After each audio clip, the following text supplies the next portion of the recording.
जिसके आखिर में हुजूर ने फरमाया अव्वलुहु रहमतुन व औसतुहु मग़फ़िरतुन व आखिरुहु इत्क़ुम मिनन नार। ये माह मुबारक वो है कि जिसका पहला अशरा अपने दामन में अल्लाह की रहमतें लिए हुए है, दूसरा अशरा शान मग़फ़िरत का हामिल है, और तीसरा अशरा तो उन लोगों के लिए भी नवीद जाफ़िज़ा है कि जो अपनी गर्दन तक गुनाहों की दलदल में धंसे हुए हों। अल्लाह ताला उनके तमाम गुनाहों को माफ़ फरमा देगा। लेकिन शर्त साथ जो है, जो हमारे ज़हन में रहनी चाहिए, सिद्क़ दिल से तौबा की जाए। नबी अकरम सल्लल्लाहु अलैहि वसल्लम ने फरमाया अत्ताइबु मिनज़्ज़म्बि कमन ला ज़म्ब लहू। गुनाहों से तौबा करने वाला ऐसा होता है गोया कि उसने वो गुनाह किया ही नहीं था।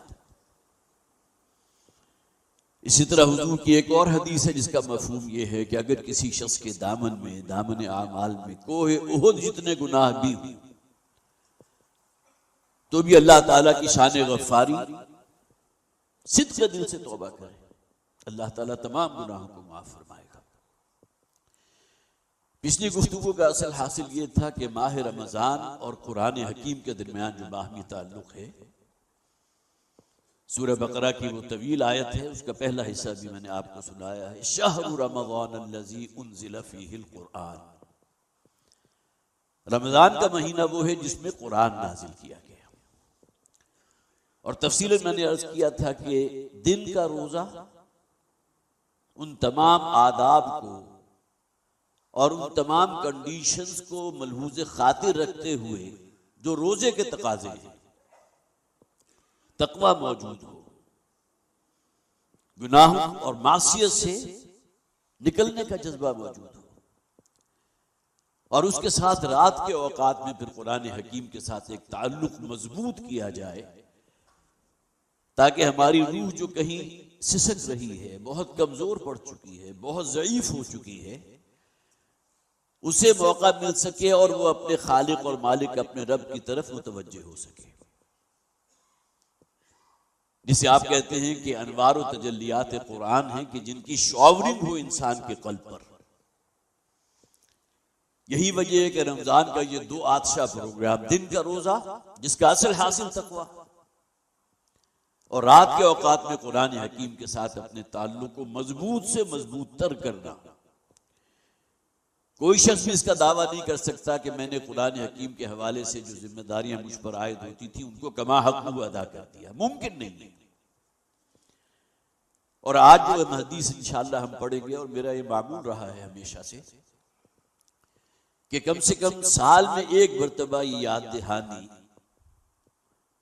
और ये नसीहत जो है, जो नबी अकरम सल्लल्लाहु अलैहि वसल्लम की खूबसूरत खुतबे की शक्ल में हमारे पास मौजूद है, इस माह मुबारक की मुनासिबत से कुरान हकीम की जो मदह फरमाई है नबी अकरम सल्लल्लाहु अलैहि वसल्लम, वो हदीस में आपके सामने रख दूं। वक्त चूंकि हमारे पास बहुत महदूद होता है, लिहाजा कोशिश करूंगा कि इसी एक नशिस्त में हम इस हदीस का मुताला कर लें। अन अली रज़ियल्लाहु तआला अन्हु। अब ये फरामीन है मुहम्मद रसूलुल्लाह सल्लल्लाहु अलैहि वसल्लम के, लिहाजा जैसे कि कहा जाता है, कुरान भी मौजूद है, वइज़ा क़ुरिअल क़ुरआन फ़स्तमिऊ लहू व अंसितू। जब ये कुरान पढ़ा जाए और उसकी आवाज तुम्हारे कानों में आए तो फौरन खामोश हो जाओ और तवज्जो को मुर्तकिज करके उस बात को सुनो। तुम्हारा रब तुमसे चाहता क्या है, उसका पैगाम क्या है, उसका तकाजा क्या है, किन चीजों को चाहता है कि उसको तर्क कर दो, छोड़ दो, और वो कौन कौन सी चीजें हैं कि जिसके लिए रब हुक्म देता है इस पर आगे बढ़ो। वफी ज़ालिका फ़ल्यतनाफ़सिल मुतनाफ़िसून। ये शाहराह जो है ये तकवा की, ये खुली है, इसमें जितना आगे बढ़ सकते हो बढ़ो। फत्तकुल्लाह मस्तताअतुम। तो हजरत अली रज़ी अल्लाह तआला अन्हु रावी है इस हदीस के, और ये हदीस कुतुब अहादीस में से 3 है कि जिनके अंदर मौजूद है। तिर्मिज़ी में मौजूद है, दारमी में मौजूद है, मुस्नद अहमद में अल्फाज के कुछ इजाफे के साथ मौजूद है, और इमाम बैहक़ी भी उसको अपनी शोबुल ईमान में लेकर आए। लिहाजा पूरी तवज्जो से अब उन अल्फाज को सुनिए जो नबी अकरम सल्लल्लाहु अलैहि वसल्लम ने फरमाए, अगरचे सियाक व सबाक में जो बात यहाँ सबसे शुरू में हमारे सामने आएगी उसमें मालूम होता है कि नबी अकरम सल्लल्लाहु अलैहि वसल्लम ने खुतबा इरशाद फरमाया था जिसमें हजरत अली रजी अल्लाह तआला अन्हु बनफ्स नफीस मौजूद थे। लिहाजा ये एक्सेप्शनल अल्फाज इस हदीस के शुरू में आपको मिलेंगे, क़ाल इन्नी समिअतु रसूलुल्लाह सल्लल्लाहु अलैहि वसल्लम। हजरत अली फरमाते हैं कि मैंने खुद सुना नबी अकरम सल्लल्लाहु अलैहि वसल्लम को ये फरमाते हुए, यक़ूल, हुजूर ने फरमाया, इन्नहा सतकूनु फितनतुन, लोगों अनकरीब एक बहुत बड़ा फितना रूनुमा होने वाला है। फितना किसे कहते हैं? आजमाइश, इम्तिहान। कोई तकलीफ दे सूरत हाल इंसान के ऊपर अगर वाक़ई हो जाए तो वो भी फितना है। अगरचे यही इस्तिलाह कुरान हकीम ने माल और औलाद के लिए भी इस्तेमाल की। नोट कीजिए, दो मकामात है कुरान के, इन्नमा अमवालुकुम व औलादुकुम फितना।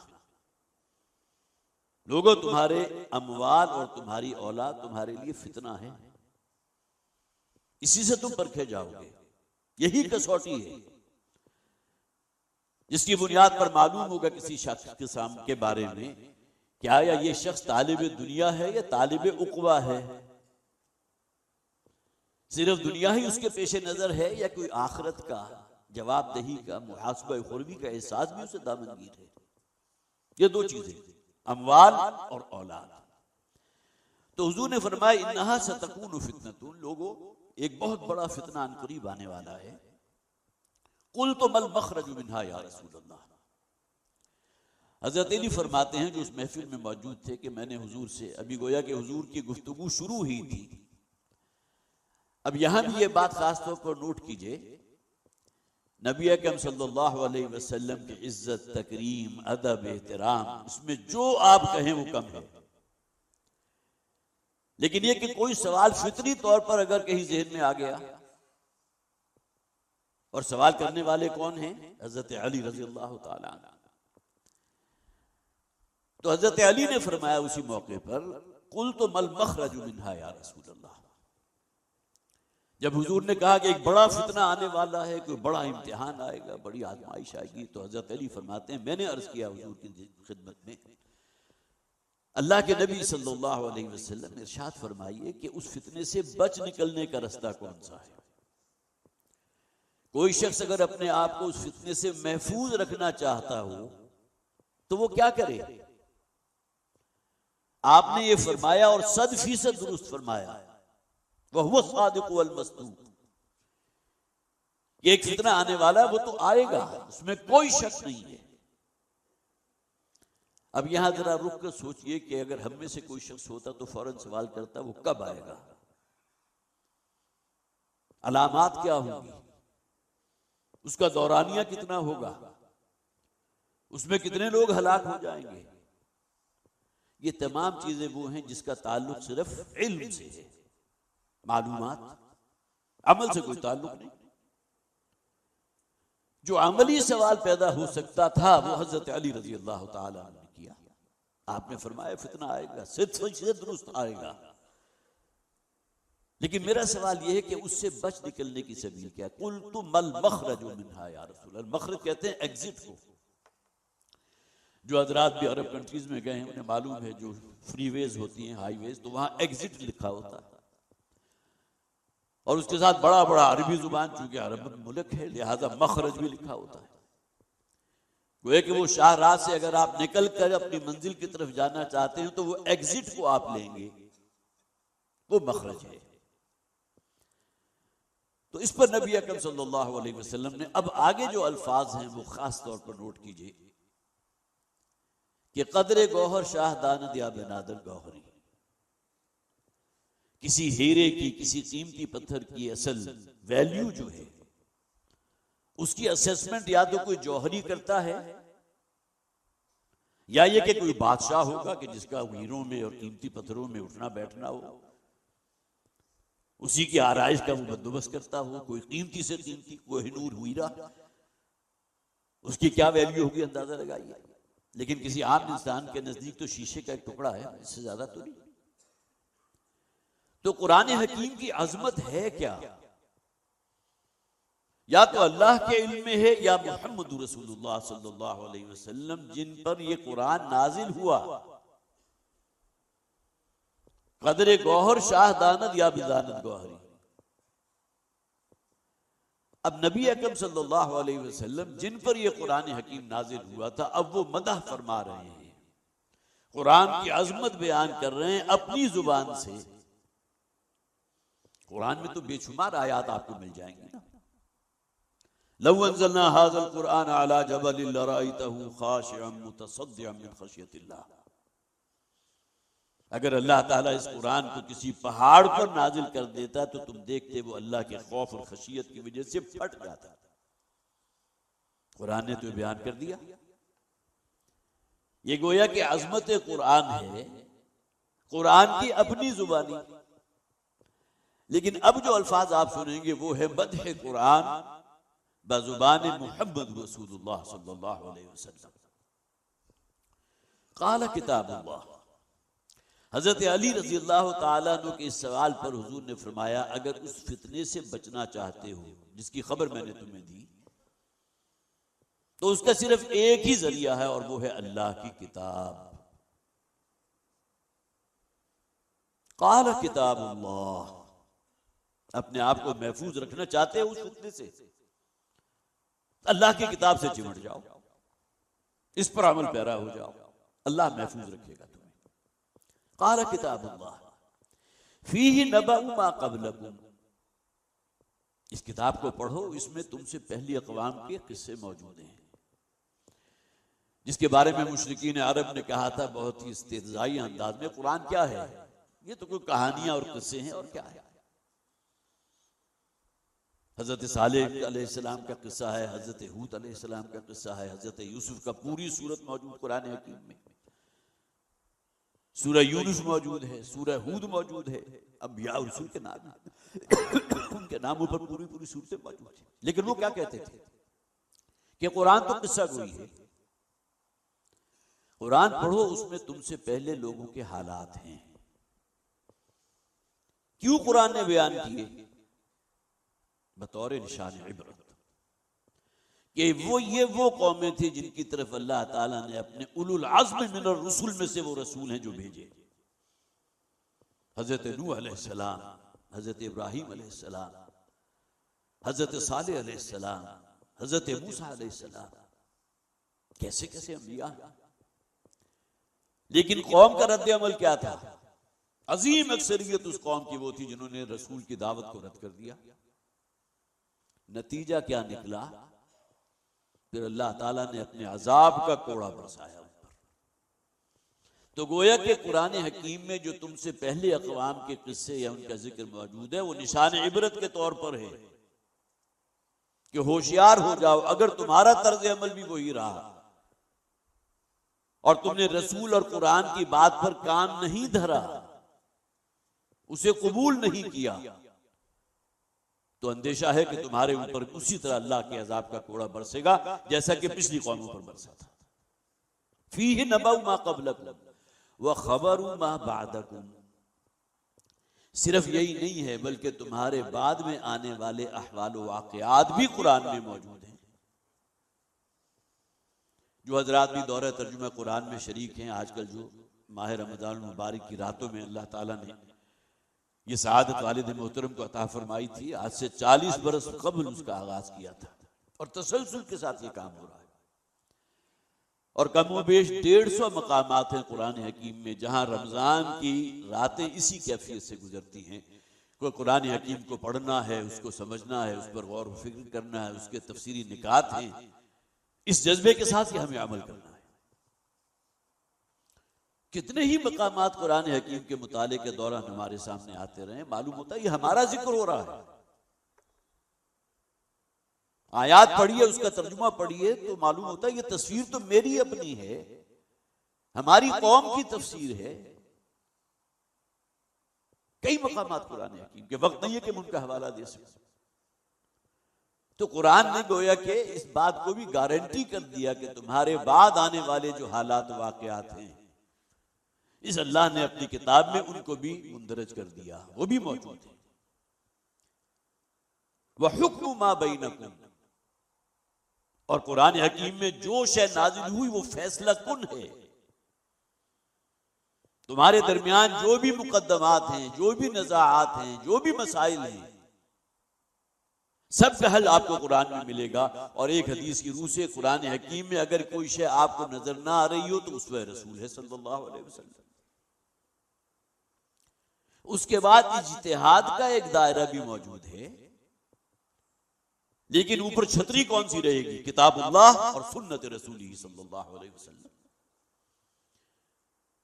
कारोबार के कितने ही ऐसे जो है वो तरीके मौजूद हैं जो उस दौर में मौजूद नहीं थे। उसूल आप मुस्तंबित करेंगे अल्लाह की किताब से, अल्लाह के रसूल की हदीस से, और इज्तिहाद कर सकते हैं। तो हुक्म मा बैनकुम, तुम्हारे दरमियान जो भी नज़ाआत हैं उसका फैसला भी कुरान में मौजूद है। हुवल फस्लु लैसा बिल हज़्ल, हुजूर फरमाते हैं ये कुरान वो कलाम है जो फैसला कुन है। फसल इन्नहु लक़ौलुन फस्लुन व मा हुवा बिल हज़्ल, ये सूरह तारिक की आयत हैं। दो एक आयत है, अल्लाह ने जो कुरान नाजिल किया है ये लग़वियात नहीं है, माअज़ल्लाह, शायरी नहीं है, कहानत नहीं है। व मा हुवा बिक़ौलि शाइर, ये कोई शायराना कलाम तो नहीं। शायरी इसमें आपको नजर आएगी, लेकिन कुरान के पेश नजर शायरी तो नहीं थी, ना ही इसमें कोई कहानत है। तो फरमाया हुआ ये कौल फसल है, लैसा बिल हज़्ल, और ये हज़लियात, हज़्ल किसे कहते हैं? फजूल गुफ्तगू, जिसके अंदर कहानत भी आ गई, शायरी भी आ गई, यावा गोई भी आ गई, लग़वियात भी आ गई। कुरान हकीम इन चीजों पर मुश्तमिल नहीं है, फैसला कुल कलाम है। मन तरकहु मिन जब्बारिन क़समहुल्लाह, बहुत ही लज्जा देने वाले अल्फाज हैं ये। नोट कीजिए, हुजूर खुतबा इरशाद फरमा रहे हैं। सामीन कौन थे? मदीना के मुसलमान, जिन्हें आप सहाबा कहेंगे। यकीनन इस्लाम के लिबादे में कुछ ऐसे लोग भी मौजूद होंगे जिन्हें उर्फ आम में मुनाफिक कहा जाता है, अगरचे नबी अकरम सल्लल्लाहु अलैहि वसल्लम ने किसी एक शख्स को भी मुनाफिक करार नहीं दिया। और तारीख गवाह है कि अब्दुल्ला इब्ने उबई जो रईसुल मुनाफिकीन था, उसकी नमाज जनाजा भी हुजूर ने पढ़ाई। तो नबी अकरम सल्लल्लाहु अलैहि वसल्लम को जो सुनने वाले थे वो कौन थे? सहाबा किराम थे। मन तरकहु मिन जब्बारिन क़समहुल्लाह, जिस शख्स ने कुरान हकीम की हिदायत को तर्क किया, ये उम्मी जुल्ला नोट कीजिए, यहां काफिरों का और यहूदियों का, ईसाइयों का, हिंदुओं का जिक्र नहीं हो रहा। जो शख्स भी कुरान की हिदायत पर अमल नहीं करता, उसे तर्क कर देता है जानते बूझते। एक एक्सेप्शन मौजूद रहेगी, गलत फहमी की बुनियाद पर। अगर कोई शख्स जो है किसी और बात के ऊपर अमल कर रहा है जो कुरान के खिलाफ है, तो बात दूसरी है। लेकिन शऊरी तौर पर, खुद इख्तियारी तौर पर, जानते बूझते जो शख्स भी कुरान हकीम को तर्क करता है मिन जब्बारिन, अपने किब्र की वजह से कि मेरे नजदीक अल्लाह के अहकामात की कोई अहमियत नहीं, मुझे तो जमाने का रस्म रिवाज चाहिए, जमाना जो चाल क़यामत की चल गया, मैं भी उसी रोकर आई,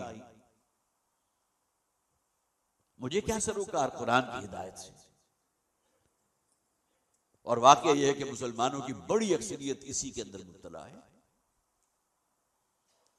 अल्फाज बहुत सख्त है। मन तरकहु मिन जब्बारिन क़समहुल्लाह, जिस शख्स ने भी कुरान हकीम को तर्क किया अपनी सरकशी की बुनियाद पर, जानते बूझते, जैसा कि हुजूर ने फरमाया ना, मा आमना बिल कुरान मन इस्तहल्ला महारिमहु, जिस शख्स ने कुरान हकीम की हराम की हुई शय को अपने लिए हलाल और जायज करार दे दिया, उसका कुरान पर सिरे से ईमान ही नहीं है। तो उसे क्या सजा मिलेगी? क़समहुल्लाह, अल्लाह ताला उसे पीस कर रख देगा। ये पीसने के अल्फाज को नोट कीजिए। किसी जमाने में सिल बट्टा होता था, अब तो ग्राइंडर्स आ गए, तो वो चॉपर्स आ गए, लेकिन उसमें क्या होता था, उसी के ऊपर किसी शय को पीसा जाता था। बार बार जो है कि आप रब कर रहे हैं, और रेजा रेजा कर रहे हैं। कसम का लफ्ज उसके लिए आता है, काफ साद और मीम, कसमहुल्लाह, अल्लाह उसे रेजा रेजा रख देगा, पीस कर रख देगा। वमन इब्तगल हुदा फी गैरिही अदल्लहुल्लाह, और जो शख्स भी कुरान को बाईपास करके, उससे रूगर्दानी इख्तियार करके कहीं और से रहनुमाई हासिल करना चाहता है या कर रहा है, तो अल्लाह ताला जो है उसे तो लाज़िमन गुमराह कर देगा। कुरान तो अल हुदा है, सरापा हिदायत, हुदल लिन्नास भी है, हुदल लिलमुत्तकीन भी है। कुरान से हिदायत को ही हासिल करेंगे जिनके अंदर कुछ ना कुछ खुदा खौफी हो। तो वमन इब्तगल हुदा फी गैरिही अदल्लहुल्लाह, जो शख्स भी कुरान के सिवा कहीं और से हिदायत का तालिब है, अल्लाह उसे तो लाज़िम गुमराह करेगा। और आगे देखिए, तीन बड़े मुख्तसर जुमले हैं लेकिन बहुत खूबसूरत। हुवा हब्लुल्लाहिल मतीन व हुवा ज़िक्रुल हकीम व हुवा सिरातुल मुस्तकीम। बड़ा ही शायराना अंदाज है, लेकिन शायरी को उस शायरी पर महबूब न कीजिए जो जिसे हम शायरी कहते हैं। इसलिए कि नबी अकरम सल्लल्लाहु अलैहि वसल्लम ने अपने बारे में इरशाद फरमाया, ऊतीतु जवामिउल कलिम, मुझे मेरे रब की तरफ से बड़ी जामे कलिमात अता किए गए। इससे जामे कलमा क्या होगा? हुवा हब्लुल्लाहिल मतीन व हुवा ज़िक्रुल हकीम व हुवा सिरातुल मुस्तकीम। ये कुरान है कि जो एक मजबूत रस्सी है अल्लाह और उसके बंदे के माबैन, हब्लुल्लाहिल मतीन, वो रस्सी जो बहुत मजबूत। जिस तरह कोई शख्स कहीं समुद्र के अंदर डूबने लगे और कोई कुंडा उसके हाथ में आ जाए तो जिस तरह वो मजबूती से उसको पकड़ेगा, उर्वतुल वुस्का जिसे कहा गया, तो कुरान है जिसके बारे में हुजूर ने फरमाया, कुरान वो रस्सी है जिसका एक सिरा है मुसलमानों तुम्हारे हाथ में, दूसरा सिरा अल्लाह के हाथ में। अल्लाह से ताल्लुक पैदा करना चाहते हो तो लाजिम है कुरान को पकड़ो, कुरान को थामो, उससे चिमट जाओ। वातसिमू बिहब्लिल्लाहि जमीआ, इत्तिसाम कहते हैं किसी शय के साथ चिमट जाने। वह हुवा ज़िक्रुल हकीम, बड़ी पुरहिकमत बातें हैं इसमें। जिक्र याद दहानी को कहते हैं, नसीहत। तो कुरान से बढ़कर याद दहानी नसीहत क्या होगी? कल्ला इन्नहा तज़किरा, कुरान अपने बारे में कहता है मैं तो याद दहानी हूं, मैं तो रिमाइंडर हूं, मैं तो बार बार तुम्हें झंझोड़ कर मुतवज्जे करना चाहता हूं कि ये दुनिया फानी है, यहां की लज्जतें आरजी हैं, एक दिन आएगा तुम्हें यहां से रुखसत होना होगा, जो कुछ जमा किया सब कुछ यहीं छोड़ जाओगे। कुरान का कोई सफा इन तालीमात से खाली नहीं। जरा समझकर पढ़ने की कोशिश तो कीजिए। ईमान बिल आखिरत और मुहासबा उखरवी कुरान की रगों पे मिसरायत किया। वह हुवा ज़िक्रुल हकीम वह हुवा सिरातुल मुस्तकीम, और ये है वो रास्ता जो बिल्कुल सीधा है। इस पर चलोगे तो अल्लाह की रजा भी हासिल करोगे और अल्लाह ताला का अबदी वादा है तुम्हारे लिए जन्नत का। वो जन्नत जो अल्लाह ताला ने तैयार की है अपने फरमाबरदारों के लिए, उद्दत लिल मुत्तकीन, गुनाहों से बचने वालों के लिए, हराम का इर्तिकाब करने वाले से बचने वालों के लिए। वह हुवा सिरातुल मुस्तकीम हुवल्लज़ी ला तज़ीउ बिहिल अहवा।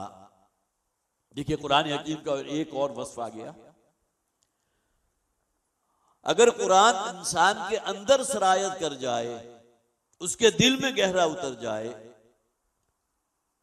तो ये शख्स कभी अपने नफ्स की बंदगी में मुब्तला नहीं हो सकता। कुरान गारंटी देता है।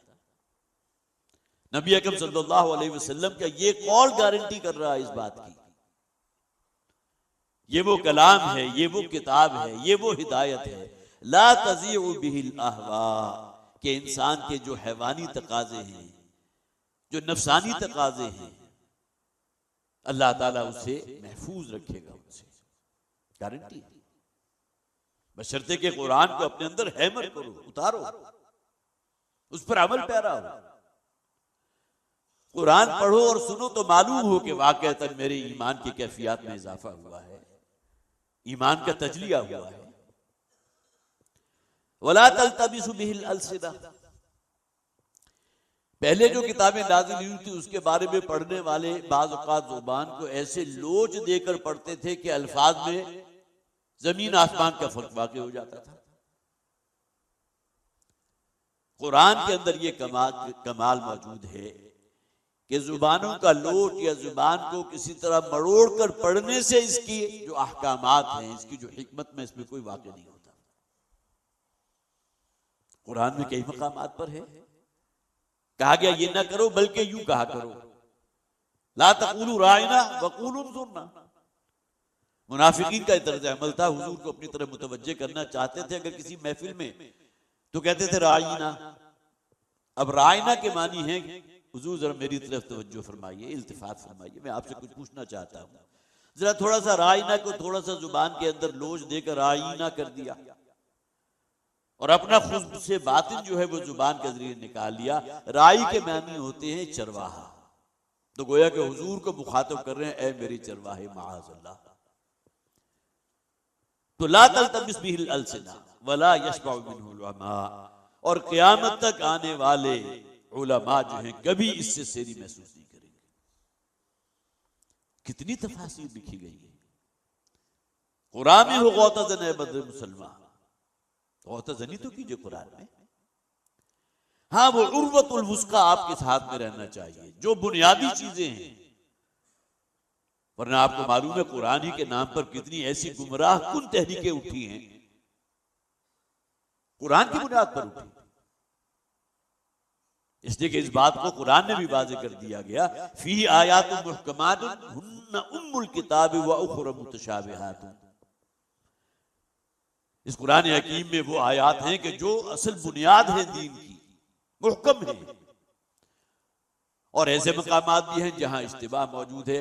जिन लोगों के दिलों में मर्ज होता है, खोट होता है, कोई रोग होता है, तो वो उन मकामात को कैच करते हैं और वहां से अपनी दुकान आगे चलाते हैं। कितनी मिसालें इसमें आप देख सकते हैं।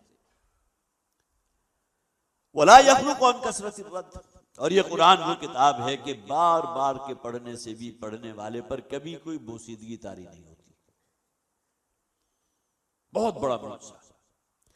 अब भी कितने लोग ऐसे मौजूद हैं जो रोजाना एक पारी की तिलावत करते हैं, सैकड़ों मर्तबा कुरान पढ़ चुके, लेकिन हमेशा तिलावत करते हुए उन्हें किसी बासीपन का एहसास तो नहीं होता। ये ईमान की बात है। मालूम है कि मैं जो पढ़ रहा हूं वो अल्लाह का कलाम है,